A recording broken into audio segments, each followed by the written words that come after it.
عرض ادب و احترام خدمت تمامی دوستان عزیز در سایت کالیبویز.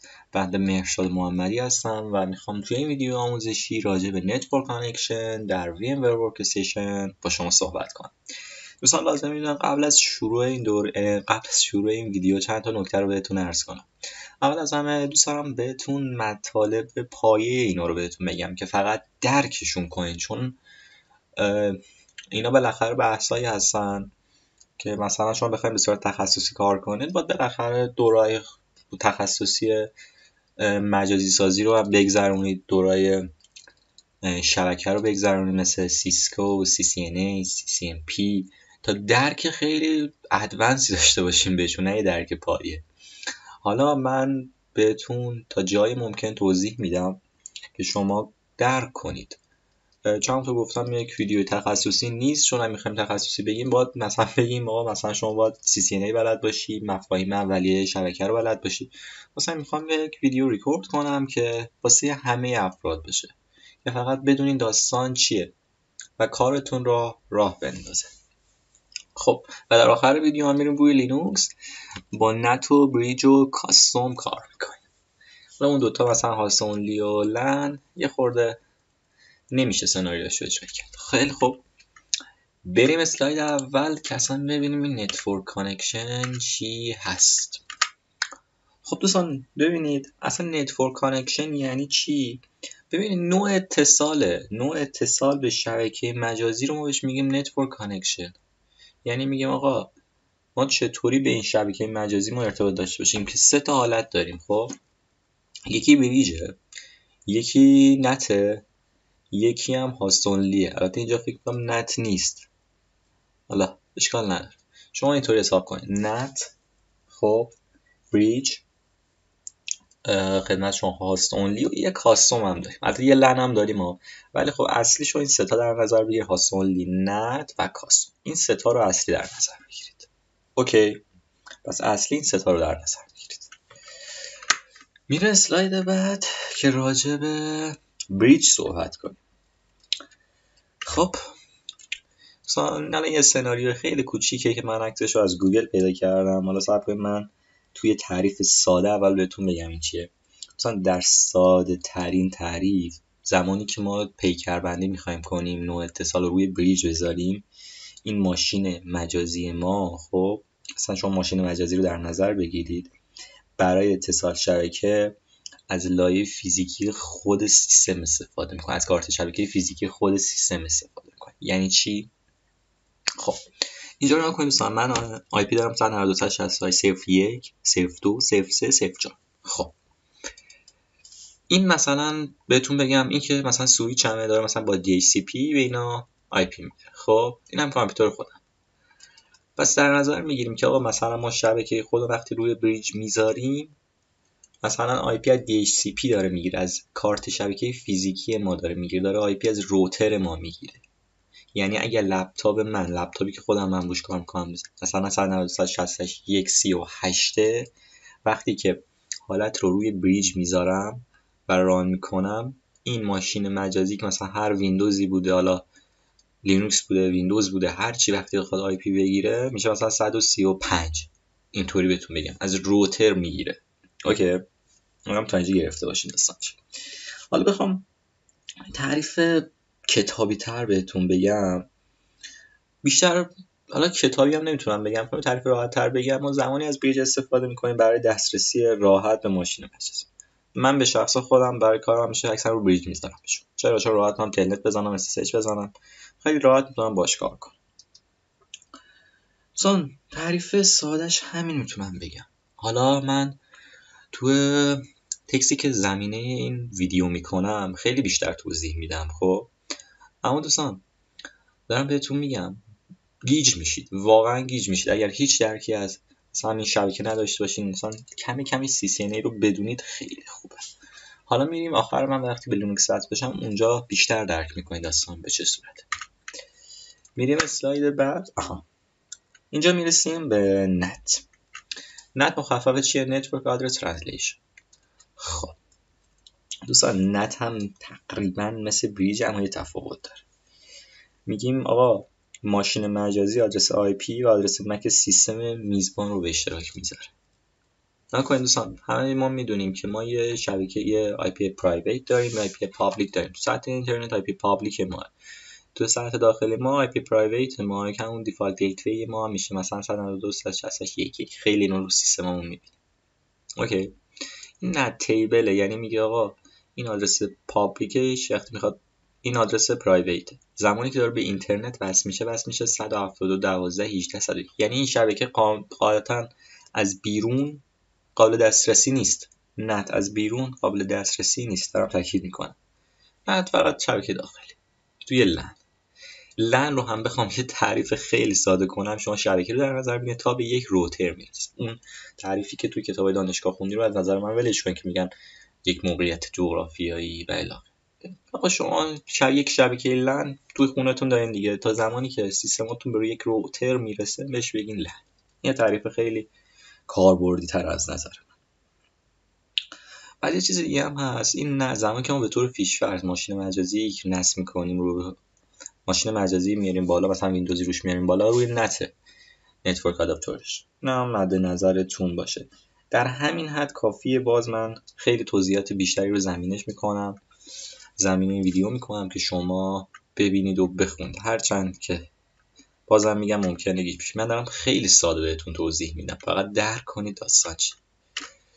خب هاست اونلی مثلا از این تا میگم خیلی کم، تو اگه مثلا این پروژه خاصی رو نداشته باشی ازش استفاده نمی‌کنی، اونم مثلا روی لوکال.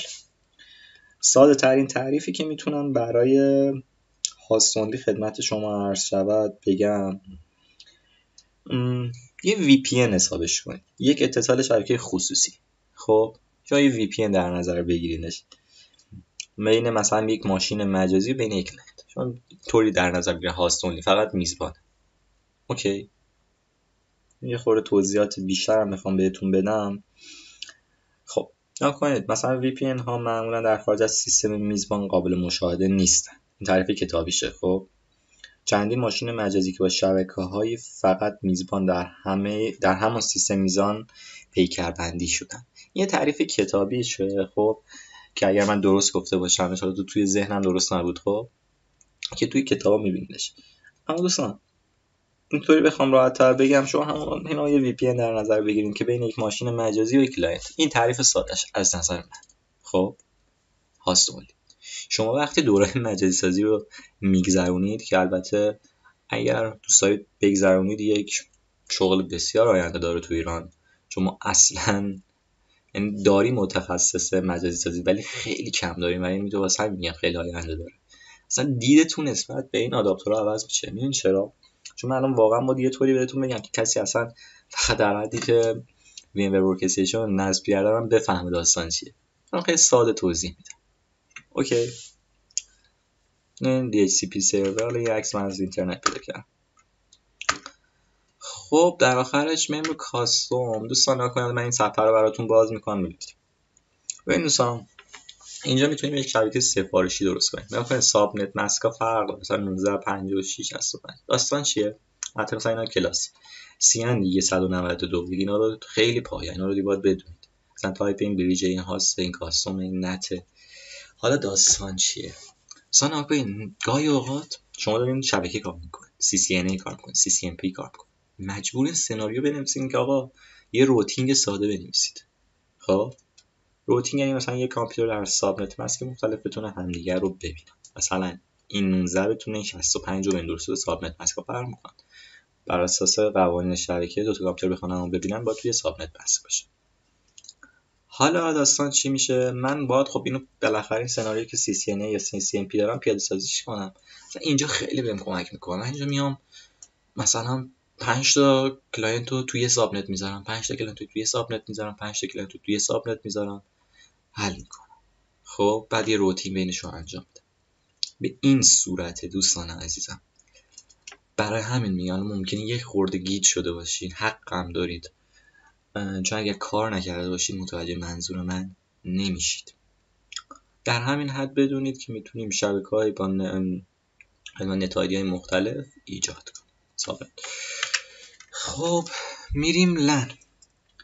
مثلا این یکی دیگه واقعا خیلی کم استفاده میشه. البته بازم دارم بهتون میگم همه چی به اون پروژه بستگی داره. این هم مثل هاستونلیه. هنگامی که از یک شبکه خصوصی استفاده میکنید میتونید ماشین مجازیتون به اشتراک بگذارید. خب به همین صورت نکنید دوستان. من به شخصه خب بیشتر استفاده از بریج، نت و کاستوم.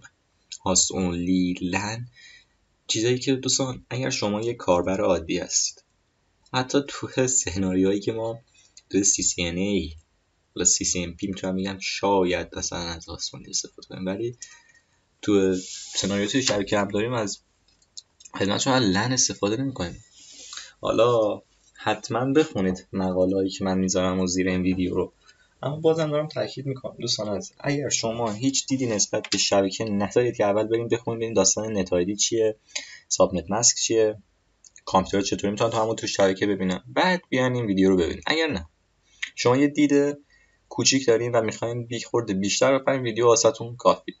حالا میریم روی لینوکس هم تست میکنیم آقا چه فرقی میکنه. من بیارم رو بریج SSH میزنم، رو نت چطوریه، رو کاستوم چطوریه، نه همه رو بهتون نمایش میدم. فقط لن و آسونی رو بهتون نمایش نمیدم که اونم میتونم بگم خیلی کم استفاده میشه. البته یه نکته بهتون بگم اگر شما حالا دیدتون بازه و میخواین ببینید مثلا آسونی و لن چطوریه، میتونید کامنت بذارید یا خیلی کار راحت‌تر میتونید کامنت. خب یه ویدیو تو یوتیوب ببینید. خب یوتیوب هم خیلی قشنگ توضیح داد، هرچند اونها سناریوهای بهتری دارن.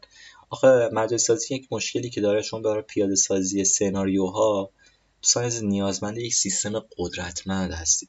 برای همینه مثلا دوستانی که میخوان مجازی سازی رو شروع کنن دیگه کمی کم باید مشخصاتشون رم 16 یا سی پی یوشون کورای 5 باشه، وگرنه روی سناریوهایی که توی دوره‌ها گفته میشه سیستمشون نمیکشه.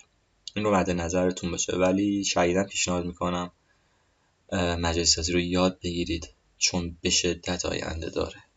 یعنی به شدت، هر چقدر بگم کم.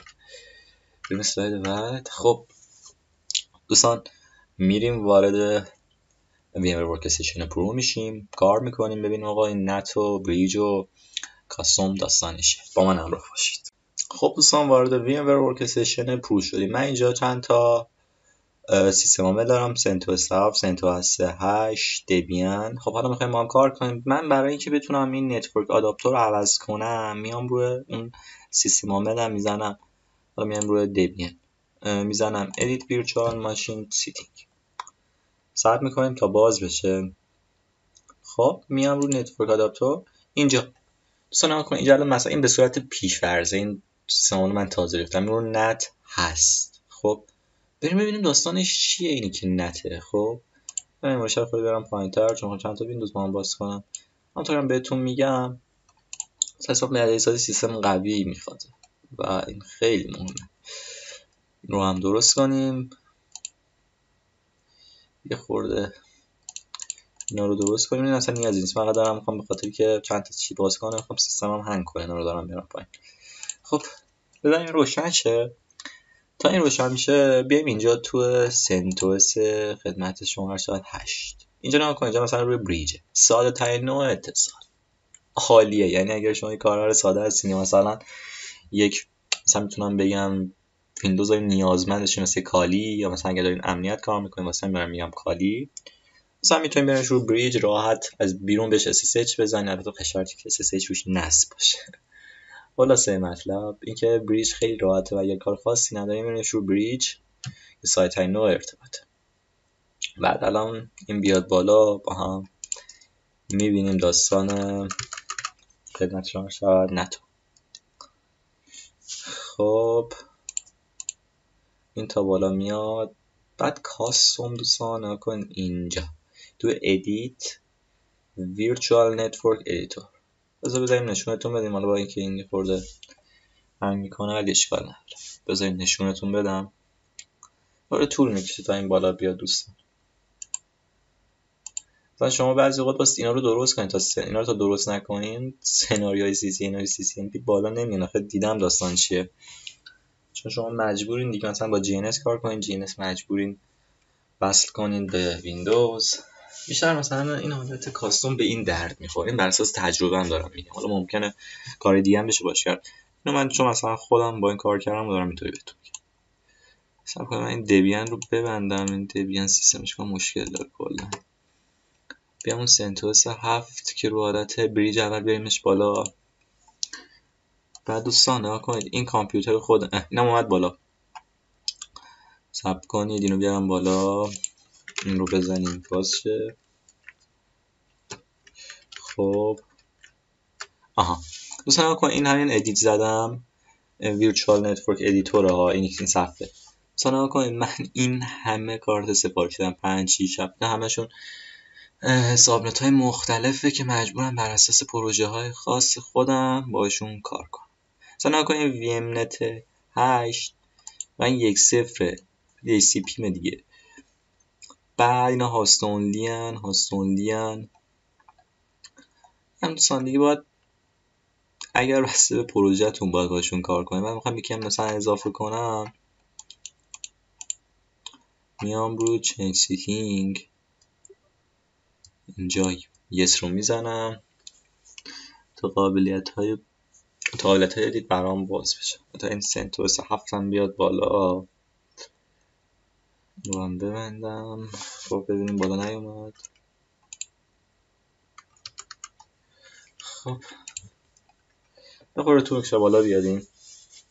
بعد نگاه کنید مثلا من آی پی خود سیستمم، من یه آی پی کانفیگ بگیرم. خب آی پی خود سیستمم 192.168.1.34 گیتوی من 1.1، یعنی آی پی فالت گیتوی من و روتر من 1.1. نگاه کن الان میتونم چنج کنم، اونطور این گزینه‌ها باز شدن، اد نتورک میزنم، ریموو نتورک میزنم الی غیر، بعد نت هاست اونلی الی غیر مشخص میکنم و اوکی میکنم. این از این به همین سادگی کنسل. پس اینجا 34 دقت کنید. بعد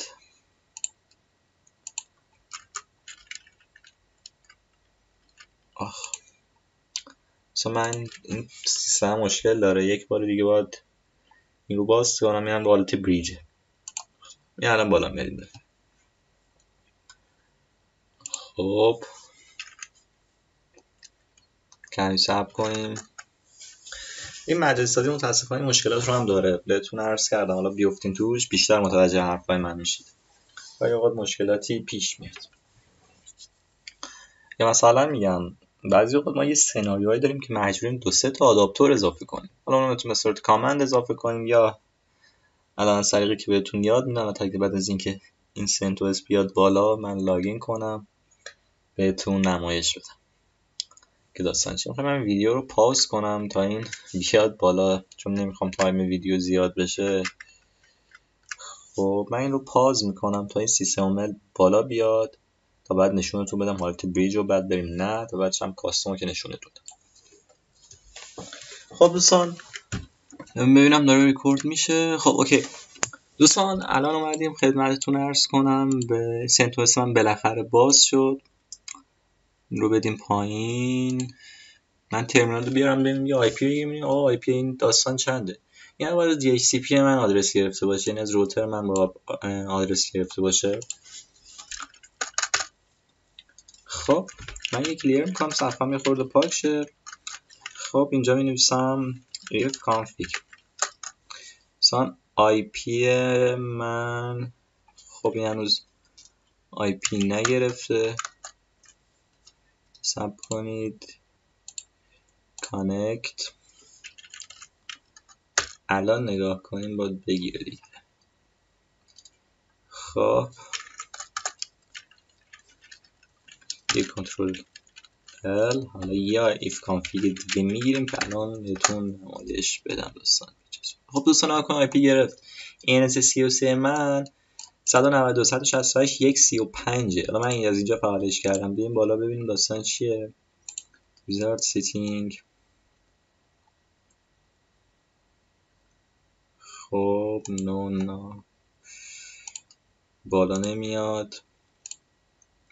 خب دوستان مال نتورک منه. خب رو بازش کنیم، تنظیماتش آشنا بشیم. با کنیم من گیتوی هم چند بود دوستان عزیز؟ 192. اینجا اگه اشتباه نکنم چند گیتوی؟ یک. خب از کجا گرفتم؟ نت هم همینه دوستان عزیزم، زیاد تفاوتی ندارن. خب این S33 منه. بعد اینجا خدمت شما عرض شود، اینجا سکیوریتی که هیچ، خدمت شما عرض شود این از این دیگه. خب مثلا میگه الان وقتی که ما رو حالت نت یا خدمتتون عرض کنم بریج میذاریم، خیلی راحت میتونیم چیکار کنیم؟ خدمتتون عرض کنم کانکشن به سرور. حالا داستان چیه؟ مثال میزنم اینجا آی پی چنده؟ 35 هم بگم میتونم SSH بزنم، بیشتر تا SSH داشته باشه این سیستم. کامند اشتباه، SSH نصبمو نمیدونیم، فعال تست میکنیم. SSH 192 168 1 35 ببینیم کانکت میشه. فکر کنم فعال نیست. حالا این ویدیو مال SSH نیست، حالا زیاد مهم نیست. این از این کنیم. حالت نت هم همینه دوستان عزیز، فقط کاستومشون بهتون نمایش بدم. نتوری زیاد تفاوتی نمیکنه، تفاوت‌ها رو بهتون عرض کردم. حالا تو تکستی که می‌نویسم بیشتر متوجه داستان میشید. این از این. خب بعد حالا بعضی وقتا ما مشکلاتی داریم که باعث میشه کانکت نشیم. انشالله یه ویدیو ریکورد میکنم درباره مشکلاتی که تو لینکس واسه نتورک پیش میاد، اما حتی روی این مجازی سازی. اما فعلا بحثم اینه که این سه تا مود رو بفهمید بیشتر. حالا بریم یه کاستوم انتخاب کنیم، ببینیم کاستوم رو چیکار کنیم. پس این آیپیشو فهمیدیم از DHCP من گرفت. خب اوکی، یه نت هم حالا بریم ببینیم، با اینکه تایم ویدیو زیاد میشه اما اشکال نداره. رو همین سنتوس 8 خب ادیت، دفعه میاریمش روی نت. خب دفعه بردیمش روی نت. اوکی پاور. خب صبر کنیم دوستان، من دوباره ویدیو رو پاز میکنم که تایم هم بالا نره. خب تو هم کل حالت ها بهتون نمایش بدم. اینو پاز کنیم تا این بیاد بالا، به طوره واسهتون استارتش.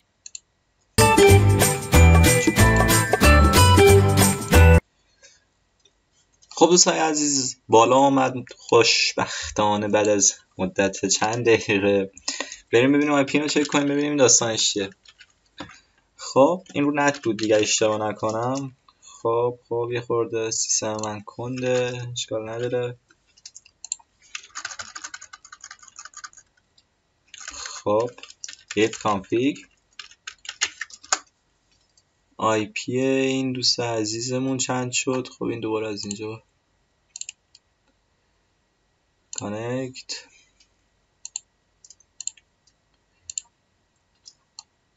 دوستان ببینید عزیزم این الان خب اومد روی نت. خب حالا اینجاش هم بخوایم بریم ببینیم زیاد تفاوتی نداره. خب البته حالا دوستان کنید الان شد 1 2. خب دیفالت روت من شد 1 2. اوکی اون موقع چند بود؟ 1.35 بود دیگه، درسته؟ بعد دیفالت ریت من تو آلت بریج 1 بود، دقیقا این بود. اوکی اینم هستی. خب دوستان اینم از این. بریم کاستوم هم با هم ببینیم، کاستوم رو هم با هم تست کنیم. این رو پاور آف میکنیم.